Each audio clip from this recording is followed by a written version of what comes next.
여러분, 이 영상을 보시는 하나님 나라의 귀한 자녀 여러분, 오늘은 2023년 2월 7일 화요일입니다. 오늘 매일 성경 본문에서는 가다라 지방에서 다시 가버나움으로 돌아온 예수님 일행에게 한 중풍병자를 데려온 사람들이 있었습니다. 예수님은 그들의 행위를 믿음으로 보고 병자의 죄를 사해 주십니다. 이것을 본 서기관들이 예수님을 신성모독으로 생각했고, 예수님은 자신이 죄사하는 권세를 가진 인자임을 나타내십니다. 곧이어 세리 마태를 부르시는 장면이 등장합니다. 예수님은 그의 집에 방문해 함께 식탁의 교제를 나누십니다. 바리새인들이 이를 보고 예수님의 제자들을 비난합니다. 오늘 본문을 나누어 보겠습니다.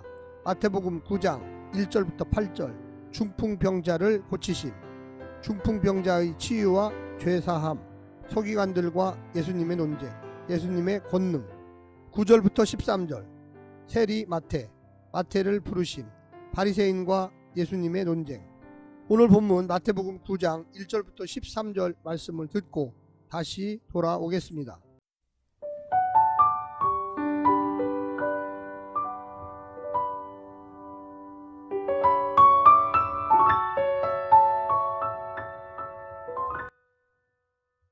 마태복음 9장.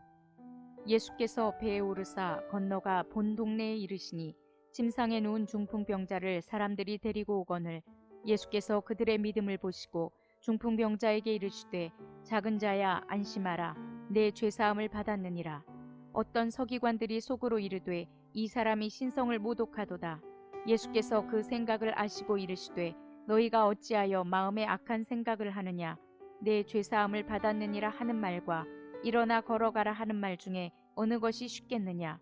그러나 인자가 세상에서 죄를 사하는 권능이 있는 줄을 너희로 알게 하려 하노라 하시고, 중풍병자에게 말씀하시되, 일어나 내 침상을 가지고 집으로 가라 하시니, 그가 일어나 집으로 돌아가거늘, 무리가 보고 두려워하며 이런 권능을 사람에게 주신 하나님께 영광을 돌리니라. 예수께서 그곳을 떠나 지나가시다가 마테라 하는 사람이 세관에 앉아 있는 것을 보시고 이르시되, 나를 따르라 하시니 일어나 따르니라. 예수께서 마테의 집에서 앉아 음식을 잡수실 때에 많은 세리와 죄인들이 와서 예수와 그의 제자들과 함께 앉았더니, 바리새인들이 보고 그의 제자들에게 이르되, 어찌하여 너희 선생은 세리와 죄인들과 함께 잡수시느냐.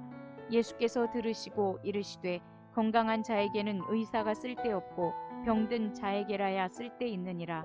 너희는 가서 내가 긍휼을 원하고 제사를 원하지 아니하노라 하신 뜻이 무엇인지 배우라. 나는 의인을 부르러 온 것이 아니요 죄인을 부르러 왔노라 하시니라.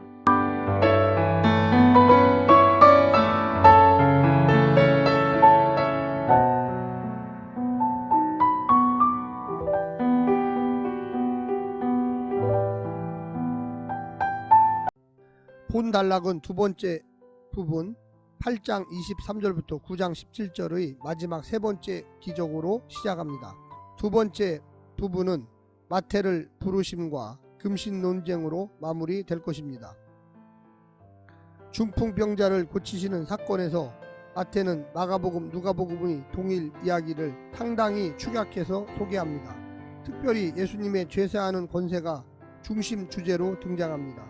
또한 종교 지도자들과의 논쟁이 수면에 드러나면서 예수님의 권위는 계속해서 강조되고 예수님이 오신 목적이 구체화됩니다. 죄인과 의인에 대한 당시 유대교에 만연했던 기준과 예수님의 기준이 첨예하게 대조되고 있습니다. 오늘 본문을 세 부분으로 나누어 자세히 설명드리겠습니다. 첫 번째, 중풍병자를 낫게 하신 예수님. 제 몸으로 죽게 나올 수 없는 중풍병자를 침상채 메고 온 사람들이 있었습니다. 그 믿음을 보시고 예수님께서는 안식과 하나님 나라의 치유를 선물로 주십니다. 믿음대로 되게 하신 것입니다.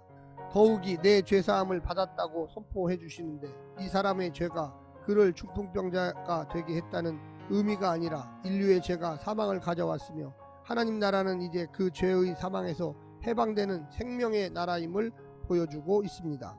두 번째는 사죄의 권세를 가지신 예수님. 예수님께서 중풍병자를 향해 사죄를 선포하시자 서기관들은 제사장도 아닌 예수님이 사죄 선포를 하는 것은 자신이 하나님이라고 말하는 것과 같기에 신성모독의 죄를 범했다고 생각했습니다. 그들이 갖고 있는 지식 안에서는 맞는 말입니다. 그들은 예수님께서 영혼의 의사로 오신 것을 모르고 있었습니다.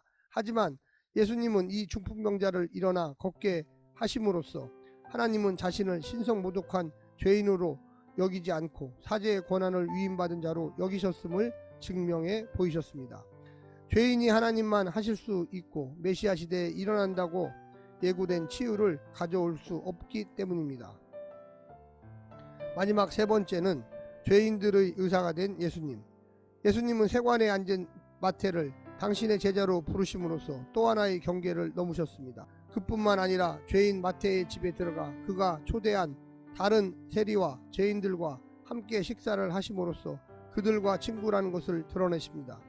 거기서도 예수님은 자신이 스스로 건강하다, 의롭다 생각하는 자들이 아니라 자신이 죄인이라고 여기는 자들을 위해 온 영혼의 의사이고 하나님께는 제사를 지내면서도 자기 의에 사로잡혀 죄인들을 향해 긍휼이 없는 자들보다는 같은 죄인들에게 선지자 같은 예수님을 소개하는 자들을 더 찾으시는 분임을 보이셨습니다.